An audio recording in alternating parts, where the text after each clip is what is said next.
All right, good morning.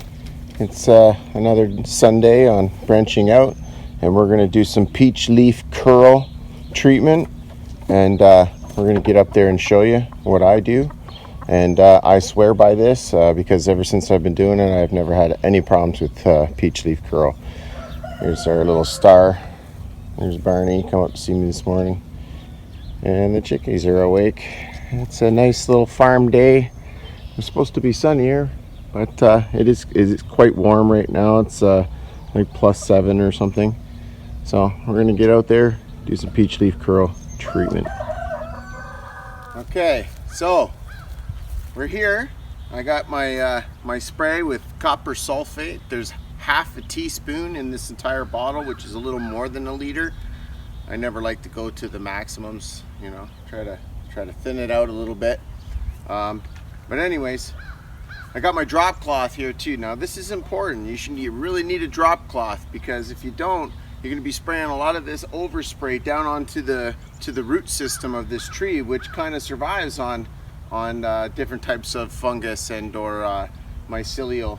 I'm not even sure what that word is. I probably shouldn't have tried it, but yeah, you just don't want to be spraying it around its root system for the most part. Like, you don't need it to be dripping either, and you don't need a lot. It's really it's pretty simple, and always spray away from you. So it'd probably be better if you wore a mask. I'm gonna risk it. And you just need a little bit, and the fungus usually comes near the buds. That's how that peach leaf curl starts. Yeah, so you want to get right in here.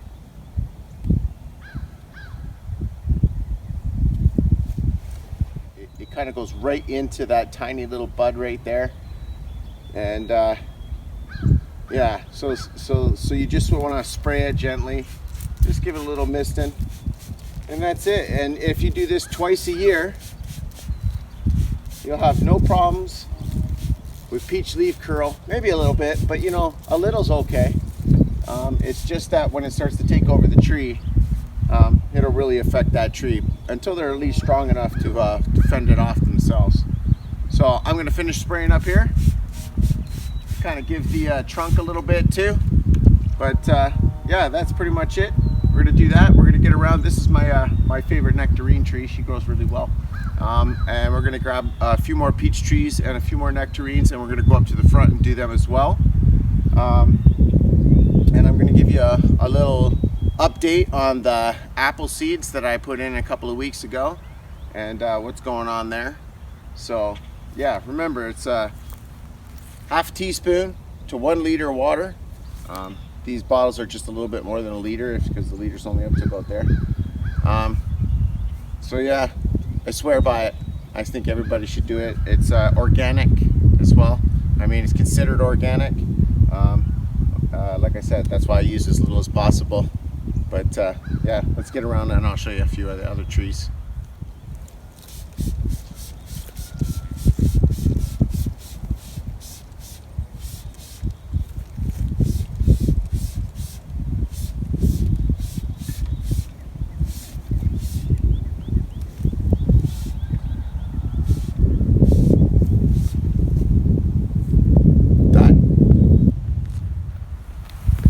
We have a piper down. I repeat, we have a piper down.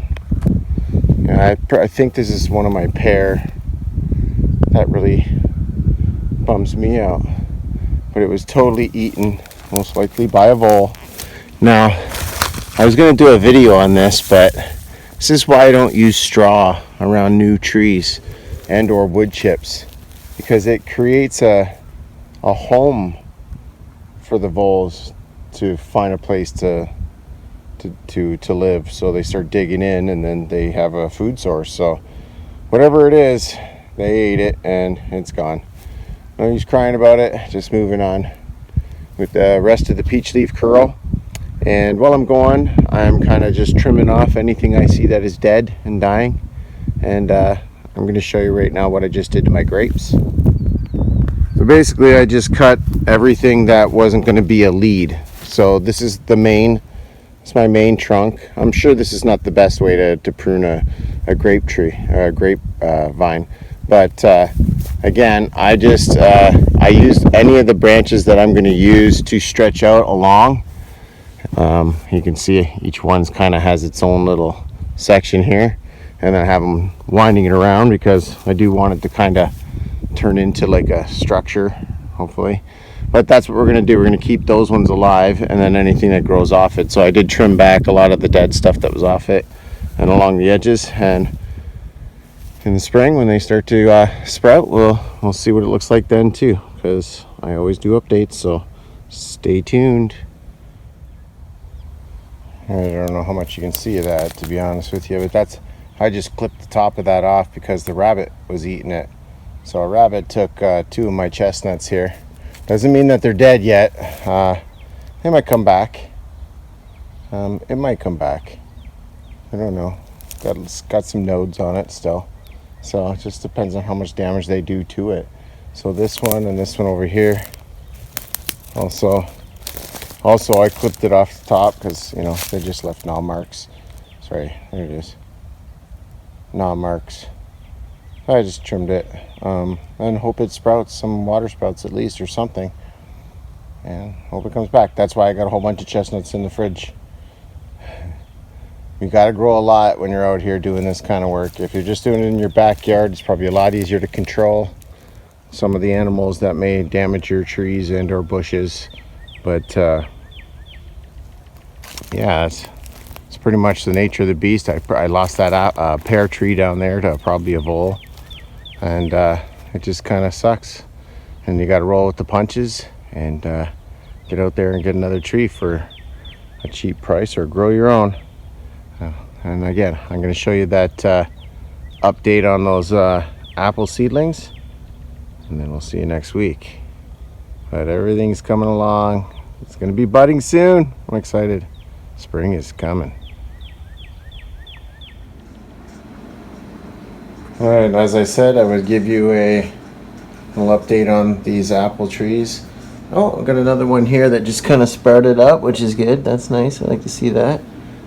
So that's I think 5 now. So we got a couple more over here. So some of them are taking a little longer than others. And then this is the dirt that I used from all the other pots that didn't have seeds, and I'm getting, I believe, is cranberry. This is a surprise. I'm not sure what that is. It could be a lupin. It could be a holy basil. I'm not really sure. I've never seen one grow just straight up like that. But I planted all these seeds in the center, so I know anything else doesn't belong there. So that's all right. So far we got 5, and it's taken less than 2 weeks. So don't forget to hit that thumbs up down there. You like these videos, and give you one of my lemon too. He looks so good. And we'll see you next week.